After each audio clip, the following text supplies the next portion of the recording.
Hi, I'm Benny and I'm originally from China.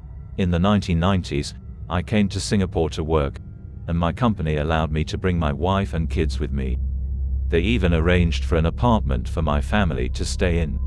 Once the company completed all the necessary paperwork, it was time for my family and me to fly to Singapore. The flight from China to Singapore takes about 6 hours. My children, Brandon and Natalie, were excited and fascinated as it was their first time flying on a plane. My wife, Rosie, was a little nervous as it was also her first time too. Everyone was filled with excitement when the captain announced over the PA that the plane would be making its final approach to Changi Airport and we would be landing on time in about 20 minutes. As the plane landed and taxied to Gate C9, I could feel the excitement emanating from Rose, Natalie, and Brandon. This marked the beginning of our new life. After passing through the checkpoint, we proceeded to the luggage carousel to collect our bags. Exiting Terminal 1 of Changi Airport, we were greeted by my boss's personal assistant, Lily. "Are you guys hungry?" she asked. Natalie and Brandon said they were hungry, so we headed to the restaurant for dinner. After dinner, it was time to go to our apartment. As we drove out of Changi Airport, I was overwhelmed. Now I know why Singapore is called the Garden City. Trees and plants lined the road, creating a contrast between the concrete jungle and greenery.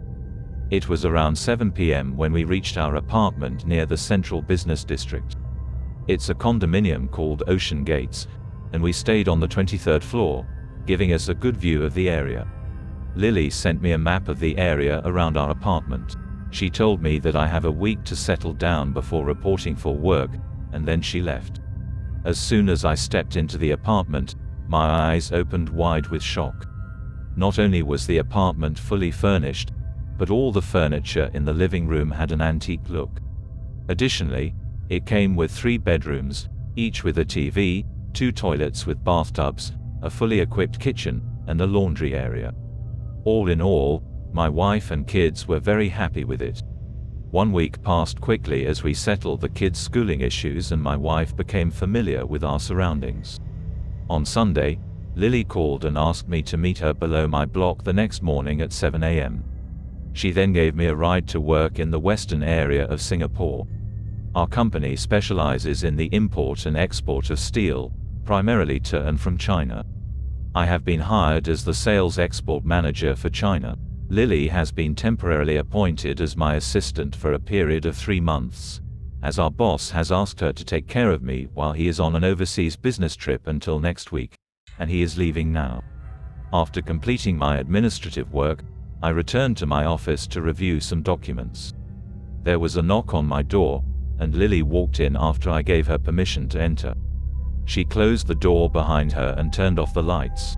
She walked directly towards me and placed her hands on my thighs, slowly inching them upwards. I swallowed hard as she approached me, my heart pounding fast. I took in the scent of her perfume. My mind went blank as she locked lips with me. That evening, Lily drove me home. Things at home start to unravel. Rose and I often get into heated arguments over trivial matters. The kids are having trouble getting along with their classmates. I find it difficult to sleep when I'm at home. The lack of sleep begins to impact my work, but fortunately, Lily is always there to support me. Sometimes I end up sleeping at Lily's place, as she lives 2 floors below my apartment. Rose's behavior becomes increasingly strange. She seems absent-minded and forgetful at times. One night, as I went to the kitchen to get some water, I heard giggling coming from Brandon's room. When I checked, Brandon was fast asleep. The next day, when I asked Brandon about it, he said he fell asleep at 9 p.m. I feel increasingly reluctant to return to my apartment, as it only adds to my stress. The lack of rest and constant arguments over trivial matters are taking a toll on me. I talked to Lily about my issues, but she dismissed them by saying it's all in my mind. It has been a month since I started working at this company.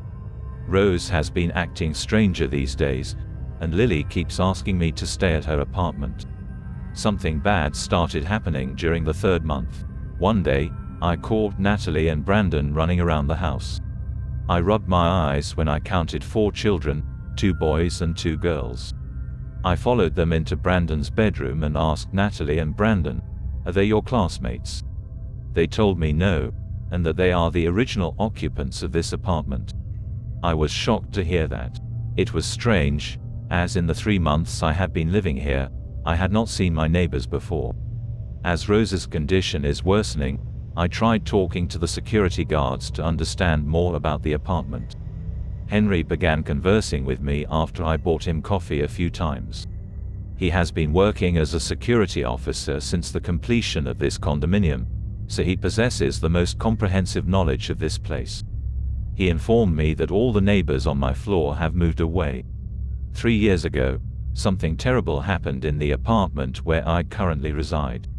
In fact, the apartment originally belonged to the Wilsons. 3 years ago, Mrs. Wilson discovered that her husband was cheating on her with a colleague. In a fit of anger and despair, she poisoned Mr. Wilson and her 2 children with rat poison. She then jumped from the balcony and died after poisoning her family. 3 months later, all the neighbors started moving away due to strange occurrences happening in the apartment. After hearing what Henry had said, I had a bad feeling, so I rushed back to my apartment. When I arrived home, I saw Brandon and Natalie lying on the floor with foam coming from their mouths. I quickly called for an ambulance. The paramedics pronounced Natalie and Brandon dead when they arrived. Rose had a sinister look in her eyes and was arrested by the police. My father-in-law received the news and suffered a heart attack that led to a stroke. He is now paralyzed and bedridden.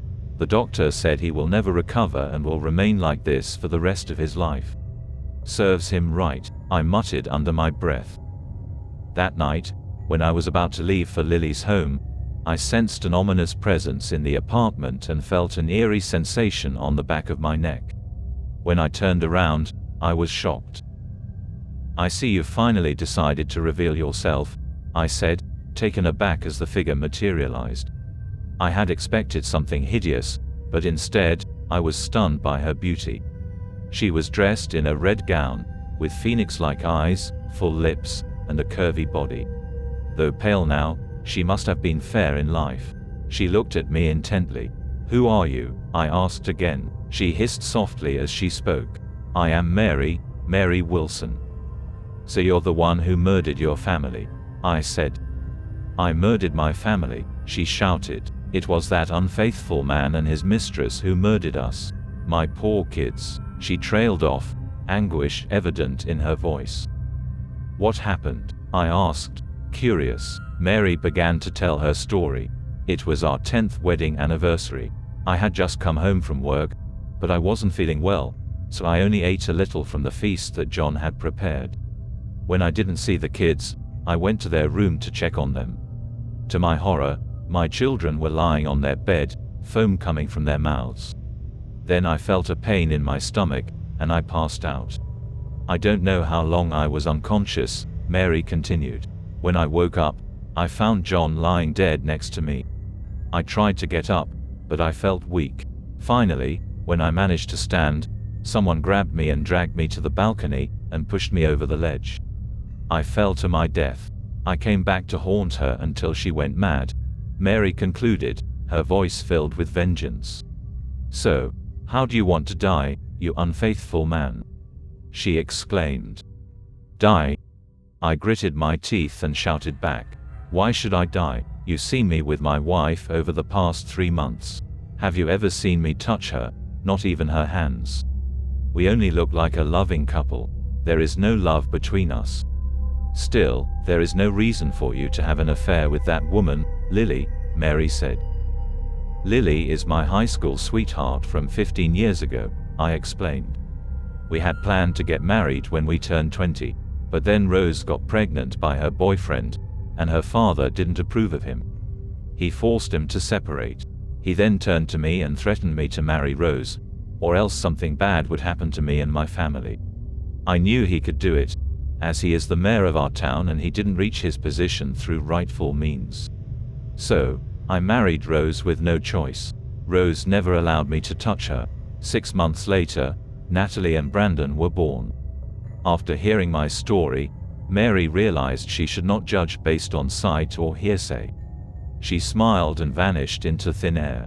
I immediately ran downstairs to check on Lily, and I was relieved when I saw her. "Finally, we can be together forever," I said with joy.